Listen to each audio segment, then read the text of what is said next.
안녕하세요. 디딥다이브입니다. 오늘 우리가 함께 파고들 자료는요. 시몬 베드로가 보낸 아주 오래된 편지, 베드로 후서 1장입니다. 네, 이 편지가 던지는 질문이 참 간단하면서도 강력해요. 믿음이라는 게 그냥 네, 믿습니다 하고 끝나는 일종의 결승선일까요? 아니면 모든 것의 시작을 알리는 출발선일까요? 그렇죠. 보통 믿음이라고 하면 어떤 사실에 동의하는 그런 정적인 상태를 떠올리기 쉽잖아요. 네, 맞아요. 그런데 이 편지는 전혀 다른 그림을 보여줍니다. 믿음이라는 그 기초 위에 덕, 지식, 절제, 사랑 같은 것들을 차곡차곡 쌓아 올리는 뭐랄까 하나의 인격 건설 프로젝트에 가깝죠. 인격 건설 프로젝트. 재밌는 표현이네요. 네, 오늘 저희의 목표가 바로 그겁니다. 이 고대의 설계도에서 오늘을 사는 우리에게 필요한 통찰, 그러니까 의미 있는 삶을 위한 실질적인 지혜를 한번 건져 올려보는 거죠. 네. 자, 그럼 이 편지는 누구에게 또 어떤 분위기에서 쓰인 건가요? 저자인 베드로는 예수의 가장 가까운 제자 중 한 명이었고요. 이 편지는 그의 마지막 유언과 같은 성격을 띱니다. 아, 유언이요? 네. 그래서인지 문장마다 좀 절박함이 묻어나요. 특히 첫 구절이 인상적인데요. 동일하게 보배로운 믿음을 우리와 같이 받은 자들에게 쓴다고 시작하거든요. 동일하게 보배로운 믿음. 여기서 동일하게라는 말이 핵심입니다. 그 당시 로마 제국의 엄격한 신분 사회를 생각해보면 이건 정말 대단한 선언이에요. 아, 저자와 독자가 지위나 배경에 상관없이 믿음 안에서 완전히 평등한 파트너라고 선언하고 들어가는 겁니다. 그렇군요.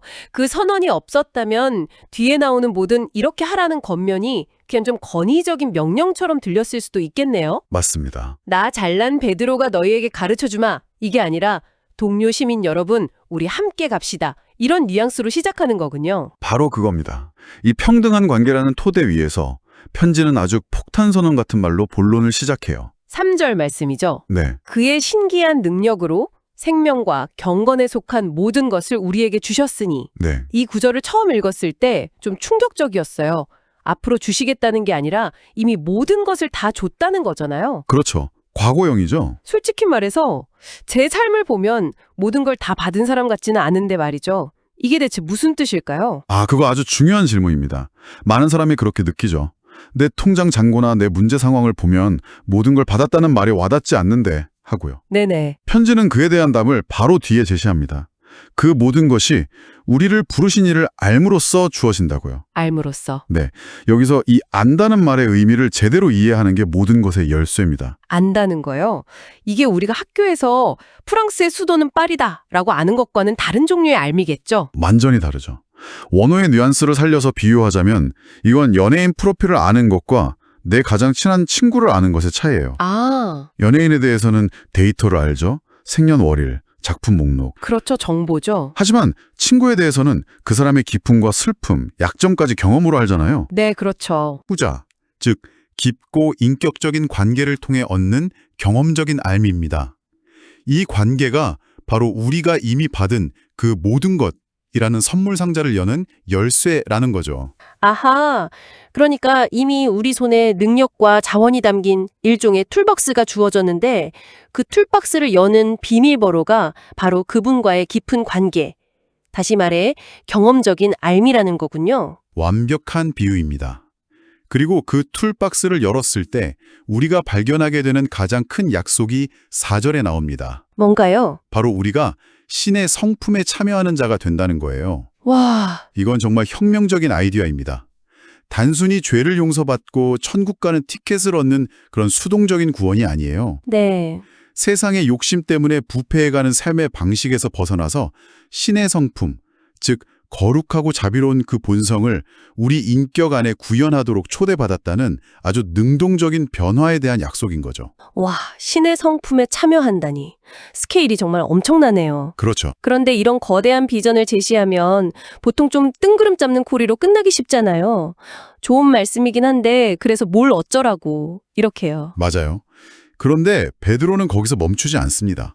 아주 구체적인 행동 지침, 아까 말씀드린 인격 건설 프로젝트의 단계별 시공 계획서를 바로 제시하죠. 그게 바로 5절부터 나오는 성장의 사다리군요. 네, 한번 짚어볼까요? 믿음에 덕을 더하고 덕의 지식을, 지식의 절제를, 그리고 절제의 인내를, 네. 인내의 경건을, 경건의 형제 우애를, 그리고 마지막으로 형제 우애의 사랑을 더하라고 되어 있네요. 네. 그냥 좋은 덕목들을 쭉 나열한 것처럼 보이기도 하는데요. 언뜻 보면 그렇죠. 하지만 이 순서에는 아주 중요한 의미가 담겨 있습니다. 이건 그냥 쇼핑 리스트가 아니에요. 아, 그런가요? 네. 하나의 덕목이 다음 단계의 필수적인 토대가 되는 유기적인 과정이거든요. 오, 예를 들어 왜 믿음 바로 다음에 덕이 올까요?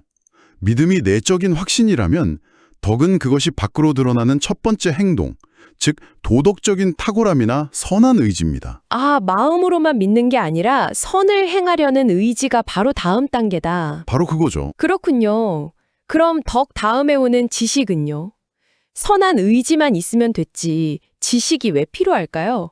오히려 머리만 커지는 부작용이 생길 수도 있잖아요. 바로 그 지점 때문에 이 순서가 중요합니다. 아, 방향성 없는 지식, 즉 덕이 없는 지식은 위험할 수 있어요. 똑똑한 사기꾼이나 유능한 악당을 생각해 보세요. 그들은 지식은 있지만 덕이 없죠. 그렇네요. 반대로 지식 없는 선한 의지는 맹목적이 되기 쉽습니다. 좋은 일 하는 거야 라는 생각만으로 무작정 행동하다가 오히려 더 큰 문제를 일으키는 경우도 많잖아요. 아, 맞아요. 그런 경우 많죠. 그래서 선한 방향성, 즉 덕을 먼저 설정한 뒤에 올바르게 분별하고 판단할 수 있는 지식을 쌓으라는 겁니다. 와, 그렇게 보니 완전 다르게 들리네요. 이건 마치 습관을 만드는 과정 같아요. 네네. 그냥 나는 인내심 있는 사람이 될 거야 라고 결심만 해서는 안 되잖아요. 일단 충동적으로 행동하지 않으려는 절제가 한 번이라도 성공해야 하고 그 절제를 반복하는 과정에서 어려움을 견디는 인내가 길러지는 거니까요. 정확합니다. 각 단계가 다음 단계를 가능하게 하는군요. 네. 그리고 이 사다리의 마지막 두 단계는 이 프로젝트의 최종 목표를 보여줍니다. 아, 마지막 두 단계? 경건 위에 형제 우애가 있고 그 위에 최종적으로 사랑이 있죠. 형제 우애는 필라델피아, 즉 나와 가까운 공동체, 내 주변 사람들에 대한 구체적인 사랑을 의미해요. 네. 그런데 편지는 거기서 멈추면 안 된다고 말합니다. 그 구체적인 사랑의 훈련을 통해 결국 모든 사람을 향한 보편적인 사랑, 즉 아가페로 확장되어야 한다는 거죠. 내 가족, 내 친구를 사랑하는 것을 넘어서 원수까지 사랑하라는 바로 그 사랑이군요. 정말 최종 보스격인 덕목이네요. 그렇죠. 이 모든 과정을 잘 해내면 어떤 결과가 따라오나요? 8절이 그 결과를 명확히 약속합니다. 이런 것들이 여러분에게 풍성하게 있으면 여러분은 우리 주 예수 그리스도를 아는 일에 게으르거나 열매를 맺지 못하는 사람이 되지 않을 것입니다. 아, 열매. 네. 이건 추상적인 이야기가 아니라 삶에서 구체적인 열매, 즉 긍정적인 변화와 영향력이 나타날 거라는 아주 실질적인 약속이죠. 그렇다면 반대로 이 사다리를 오르지 않고 멈춰 있으면 어떻게 될까요? 그냥 현상 유지가 되는 건가요? 편지는 훨씬 더 무서운 경고를 합니다.